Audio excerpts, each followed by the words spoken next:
The mummies tell the tale of Mexico's past. The mummies tell the tale of Mexico's past. Why are the mummies screaming? At least one of the mummies was buried alive. Ignacia Aguilar had a rare heart condition that may have been related to her epilepsy. Lowered her heart rate until her pulse was barely detectable. Sometimes, Ignacia would pass out and appear dead. One time, Ignacia was passed out for more than a day, and her family believed she had died. They buried her in a coffin. Years later, Ignacia Aguilar's body was exhumed from the family's crypt.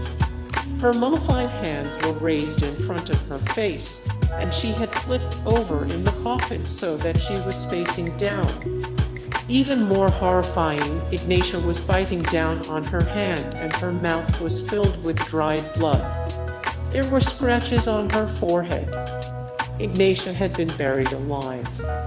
Today, her body is in the Museo de las Momias. The world's smallest mummy is a fetus whose mother died of cholera.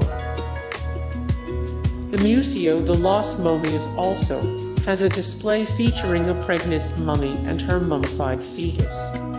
The woman died of cholera, which also killed her fetus, and both were mummified in the arid climate of Guanajuato. The mummified fetus is the world's smallest and youngest mummy. In 2007, a team of researchers from Texas State University San Marcos and Quinnipiac University examined the mummies at the Museo de las Momias.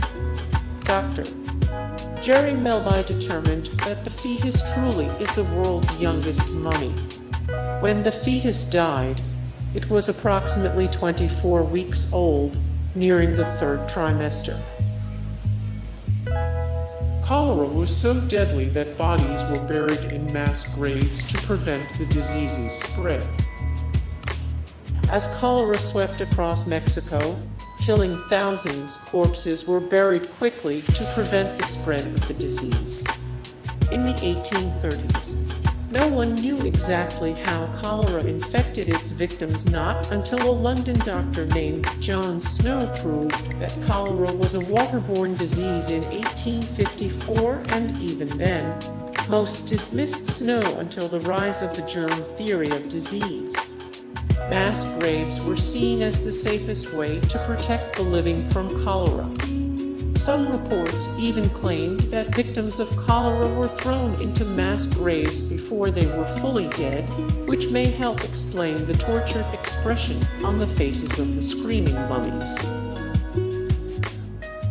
Many of the mummies died in Mexico's horrifying cholera outbreak of 1833.